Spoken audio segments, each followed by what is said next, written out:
There's nothing wrong with you. You're just like, who wouldn't be depressed when something like that's going on? It's like sometimes it's actually just life is brutal, and you know, maybe we would all have a better idea of how to try to get through shit like that if we talked about it more, because people face that shit on a daily, and they still have to go to work or go to school or deal with their family or whatever it is. You know, it's like, life doesn't fucking put any shortage of burden on people, that's for sure. Yeah, it's very just like selfish of you to just give up, right? I was thinking about it maybe like a couple of months ago. It was weighing heavy on my mind, just like the idea of like when someone dies. So like say you're a parent and you have like 2 children and your son dies, right? Life doesn't stop just because your son died, right? I get that stuff is horrible and I wouldn't want that for anybody, right? But like I think the whole premise that like us living people have towards the dead is almost a very selfish thing, because like what, we go to a funeral, well, it's not for that person. That person doesn't give a fuck, they're dead, right? Like, it's for us. It's for our own needs. We need to go through these motions about this person, right? And then, like, you know, you can't just stop being a parent because your one child died. Your other child needs you, right? And same with life, right? It's like people rely on you. For you to just give up when anything happens is a selfish thing, right? And I get that, like, you know, people deal with suicide a lot, right? Like that thought, it pops in every once in a while, right? But it's still, I would still say it's almost a very selfish thing to be only thinking of yourself. That could be debatable, though. Yeah, I know. And then, I mean, this is just my perspective, but I think it's very just like, like for, you know, you can't deal, but like you can deal. You can totally deal. Like I think that like you just have, it's the complete lack of hope that like that suicide is, right? It's like that person literally had no hope in anything ever, so they just ended it. But I think that like, I guess I'm deviating from my point, but you know, if like, I think it's just selfish for some person to just give up with all that stuff happening, right? You know?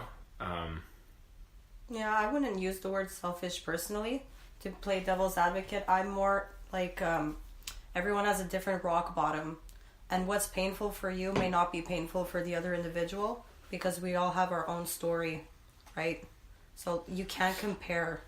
Yeah, I think everyone varies in their capabilities in every different regard, like in intelligence and sense of humor and you know, work ethic and all these different things. They vary incredibly between individuals. But and so then, and not even to bring up like real psychological disorders or mental disorders or parts that are faulty with your brain, or your brain literally won't produce any serotonin or something, but then there's also the tragedy of life that can bring about suicidal thoughts, and I've dealt with it too, and I used to think that everyone dealt with it, but I've heard some people say it to me that in what seemed honestly that they seriously never thought about suicide, so I've changed my tune on that. But a lot of people think about it, and and so I guess because I was thinking about this a lot, because I was like, I wrestled with it for a while myself, and I was thinking about it's typically young men, although young girls will do it sometimes. It's like, what would I say if I had to say something to someone? And it's like, suicide always takes the community by complete surprise. No one ever sees it coming, and it's usually because the person who's really going to commit suicide probably isn't letting anyone in. They're probably not communicating their problems to anybody. I'm overgeneralizing, of course, but I think like the thing that always stopped me from doing it was thinking about my mom finding out the news, and then thinking about, you know, the rest. Because this is what separates me from someone who would have done it, I think, is that I knew that people actually did care about me, and that people actually would be devastated if I did it. And so I can see your point on the selfishness, because that's where it came from. That's kind of the conclusion I came to, and it's why it stopped me. But I don't want to use that word in a way that would demean someone's suffering or devalue their suffering, because if it feels unbearable and you feel hopeless and you feel like you're worthless and shit, because people vary, you know, like, and so someone might think that not only is there no hope, but no one even cares about them, and no one would miss them if they were gone, and maybe even life would be better for everyone else if they weren't there, because they have such a low opinion of themselves, and so they would kill themselves. But I don't know if they really, it's hard to convince someone, but like, the people in your life are going to be devastated. It's going to send a shockwave through every other person's life, and it might even trigger more people to commit suicide. Like, I had a friend that was really wrestling with it, and luckily he talked to me about it, and another friend of ours, and she was telling me that if this other guy killed himself, that she would kill herself too. And I was just like, holy fuck. It's a fact though, because I've studied it. Yeah. Like, I've studied psychology, and it's like the domino effect. And it happens like a lot in like rural towns, small towns. Yeah, no doubt. So then I had that tough conversation with her. Like, so what? What if he does it, and then you do it, and then I do it, and someone else does it, and it's just like, then it can. It's an insanely difficult subject to talk about. Yeah. But, it's just, yeah. I guess that would have been the one thing I would have said to myself if I could have, or someone else, is that you just can't even comprehend how much you actually do matter. Yeah. Everyone matters. It's like, it doesn't seem obvious, because it probably isn't obvious, but it would be after the fact to everybody that it would kill people on the inside. Yeah. No, I can agree with that. You know, and I mean, the people that do go through that, you know, there is a point where, you know, they don't have that kind of, sometimes they don't, a lot of the time they're probably not asking themselves those kind of questions, right? Or like thinking that it could be selfish or that sort of thing. And I don't mean to like demean anybody's like condition in any particular way when I say that it's selfish. It's just like that was just something that like I came up with, and I think that like it works. Like that line of thinking works in most scenarios. Like, I think that like when you're alive, you know, you can't just stop what you're doing. Because that's selfish. Like, you have jobs, you have an obligation, just to yourself to be a better person, right? It's not conducive for you to just give up, and then or like conducive for you to stop being a parent because your child died, right? Those actions I think are selfish, and I mean, yeah. If you get my point, then that's cool. I hope the listeners get my point too. I feel like, yeah, I get what you're saying. If I go any further, it might get confusing for both me and everybody else. So, yeah. But that was something that like popped into my mind. So I don't even know how we got on that topic. I have no idea. Yeah, it's a short stretch from social media to suicide, apparently. Yeah, I guess those go hand in hand, eh? Well, I've heard nowadays they do, like, yeah. It's... Oh yeah, that's how we talked about it. Yeah. Because you're on the subway and... Yeah. That's a fact of our generation. That's what's going on. Yeah. Yeah, I did a podcast recently with an old guitar teacher of mine, Jordy Haley. Okay. And that was a great one. We did it in a coffee shop, and it was kind of funny because, well, I was concerned about the hustle and bustle of the shop. The noise, the background noise. Yeah, but it actually kind of was endearing, and it picked up our voices way ahead of everything else. And then you just heard the odd, like, Americano off in the background. That's cool. Yeah, I kind of liked it. But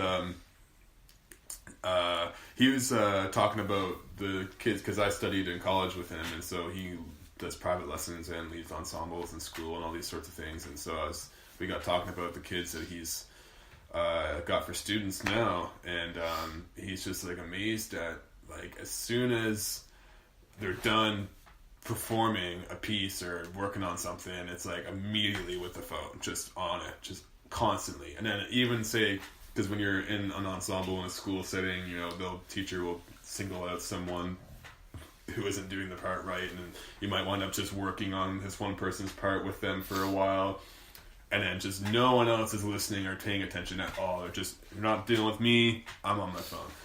And he talks about seeing it all the time. He tempers that observation by also taking note of how some of these students, some young people are just so hardworking. It's crazy. Just juggling family and work and jobs and college and bands and everything else, like, and doing it well, like managing them all well. Yeah. Somehow, it's some people are just absolutely remarkable and breathtaking, young and old. But yeah, we talked about the cell phone thing too. It's like this crazy, just like attention black hole. It just sucks you into it. It's an addiction. Yeah. Yeah, they're having like now. I think in psychology they have like this thing called like the DSM. So now we have the DSM-5, and I think in the newer version they're actually going to implement that social media and cell phones isn't like a new addiction.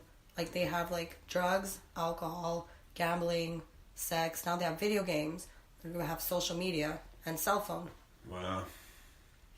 I mean, that makes sense. Yeah. Fuck. And fentanyl. Yeah. That's right. Yeah. No, it's interesting though. Yeah, I mean, there are like, I mean, this isn't just us picking on like the younger generation. Yeah, they're all like, fucked. Fuck all of them. Right? Like, We're part of that generation. Though. That's the thing. Like Yeah. I'm only 25 years Fuck old. me. You know, like yeah, we're part of that young generation. yeah, So we're entitled to talk about it. Yeah. I mean, and then there's the old man in me that likes to shit on all the like 13-year-olds, you know. But Yeah. you know, I mean, like you were saying, they are very incredibly hardworking, right? Like they, some of the shit that they can do is incredible, and just a lot of them have that going on. Right? I can't imagine, like, fuck it. I remember even just a couple of years ago, I was waiting at the DMV to get my license changed over to Nova Scotian, and I was just sitting there, and it was the first time I really noticed this, but it was just like, I can see why a parent would do it, but it's just like, they got this little fucking toddler, the thing can't even talk or anything, and it's just like, hardly hold its own head up, and it's just sitting there with an iPad already, just to playing to pop the balloon game or something. I'm like, these kids are growing up. Like, I went the first 17 years of my life without ever having any cell phone at all. Yeah. I was like 12 or 13 before we even had a computer. It was longer than that before we had internet. And so, like, we came up on the tail end of how things were versus how they are now, I think. Yeah. And so, but the kids now just have this shit, like, from day one. It's like, I just can't imagine what kind of people we're going to have in, like, 20, 30 It's years. true. My nephew, he was 3 years old and he was on his tablet. It's really bad. And they know how the shit works though too, which Yeah. is the craziest part. Like they they're might even keen as fuck. Yeah, they might even know more than me. When we did the Santa Claus prank, he knew it was a prank because he knew everything about cell phones. Yeah, no, right? I had to play a Santa. 7-year-old kid said on the phone when I was passing on the phone. I'm like, look, it's Santa Claus. He's like, no, I saw you punch in your boyfriend's number and it's him on the phone, and now you're just putting, like, I don't know, hiding the screen. And he's 7 years old. Oh my god. My parents got me with the Santa Claus thing for years and years. Right? It was just my uncle the whole time. Yeah. Kids should not be listening to this. Sorry, kids. There's no such thing as Santa. Yeah, fuck. Just ruin some kids' lives. Yeah, that would be me. Really. Sometimes I think there's, like, some social utility to lying to the kids for a little bit about things like that. Oh, totally. Just so, like, you get that, you give them that experience of, like, oh, this thing I totally believed isn't true after all. It's like, yeah, be critical, kid. It sets them up for, future it was life. your fault for just believing everything I said, you idiot. I'm not going to be that much of an asshole. Yeah, no, man, for sure. Like, if the 7-year-old hadn't believed in Santa in the first place, maybe life wouldn't have been so hard. Okay. Yeah. No, it's crazy. Like they know more than me sometimes on this stuff. And like the 3-year-old could be addicted to the iPad too. Like all he wants to do is just play on the fucking iPad. Yeah, right? No Like doubt. they cry when you take it away. I've seen this shit like on the streetcar, right? Oh my God. The mom takes away the phone because they're getting off, and the kid starts crying. And so and then she gives it back to him immediately to make him stop crying. It's like, well, that's first of all not teaching him anything. Oh yeah. It's like, just give me. And then second of all, like, you're just feeding a future addiction. Yeah. That, like, everything's gonna be okay with this cell phone. And it happens on so many other levels. I mean, it's no fucking small endeavor to raise a human being, and I'm sure there's more ways you can fuck up than there are ways to do it right, for sure. But there's this other, just on the topic of addictions, I was in BC somewhere at this cool little library coffee shop thing, and shitty fucking library though, because it's full of jibber jabber coffee goers.